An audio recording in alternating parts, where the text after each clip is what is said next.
ಪ್ರತ್ಯೇಕ ರಾಜ್ಯ ಅನ್ನೋದ ನಮ್ಮದೇನು ಅಪೇಕ್ಷೆ ಇಲ್ಲ.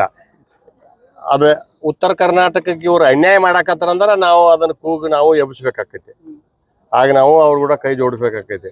ಯಾಕಂದ್ರೆ ಈಗ ಉತ್ತರ ಕರ್ನಾಟಕ ನಿರ್ಲಕ್ಷ್ಯ ಮಾಡಾಕತ್ತಾರ. ಬರೇ ಆ ಕಡೆ ದಕ್ಷಿಣ ಕರ್ನಾಟಕ ಬರೇ ಆ ಕಡೆ ಗ್ರ್ಯಾಂಟ್ ಕೊಡೋದು, ಆ ಕಡೆ ಅಭಿವೃದ್ಧಿ. ಈ ಕಡೆ ನಮ್ಮ ಉತ್ತರ ಕರ್ನಾಟಕದಾಗ ಏನು ನೀರಾವರಿ ಯೋಜನೆಗಳು ಅದಾವಲ್ಲ ಅವೆಲ್ಲ ಮಲಿಗೆ ಬಿಟ್ಟಿದಾವು. ಮತ್ತು ಸರ್ಕಾರನೂ ಮಣಿಗೈತಿ. ಅದ ಏನು ಇದ್ದು ಸತ್ತಂಗ ಅದ ಸರ್ಕಾರ. ಈಗ ಅವ್ರವ್ರ ಕುರ್ಚಿ ಸಲ ಕಚ್ಚಾಡಕತ್ತಾರು. ಅದ ಹಿಂಗಾಗಿ ಅಭಿವೃದ್ಧಿ ಅಂತೂ 2.5 ವರ್ಷ ಇಲ್ಲ. ಆ ಗ್ಯಾರಂಟಿ ಹೆಸರು ಹೇಳ್ತಾರೋ ತಾವ ತುಂಬ್ಕೊಳತ್ತಾರ ಮಂತ್ರಿಗಳ.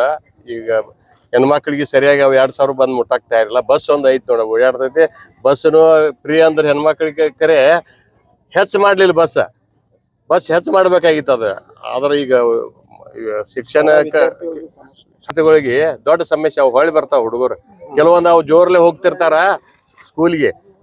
ಅವ ಅಪ್ಪ ಜೋರ್ಲೆ ಕಳಿಸ್ತಿರ್ತಾರಲ್ಲ, ಹೊಲದ ಮನುಷ್ಯನ್ ಹೋಗೋವ್ರಿಗೆ ಬಸ್ ಸಿಗ್ಲಿಲ್ಲತ್ತೆ ಹೊಳ್ಳಿ ಬರ್ತಾರ ಅವ್ರು. ಅದಕ್ಕೆ ಕಾಂಗ್ರೆಸ್ ಕೊಡುವಾರ ನಮಗೆಲ್ಲಿ ಕೊಡ್ತಾರೆ?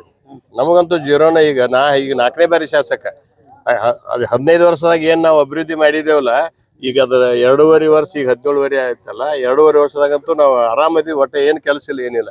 ಬರೇ ಮದುವೆ ಮುಂಜಿ ಮಾಡ್ಕೋತ ತತ್ತಲ್ ಕೆತ್ತಲ್ ತಿರುಗಾಡೋದು ಒಂದೇ ಕೆಲಸ. ಗುದ್ದಾಟದ ಮಧ್ಯೆ ಬಿಜೆಪಿ ಲಾಭವನ್ನು ಆಪರೇಷನ್ ಕಮಲ್ ಅಂತೂ ನಾವು ಯಾರು ಬಿಜೆಪಿ ಅವ್ರು ಮಾಡಂಗಿಲ್ಲ.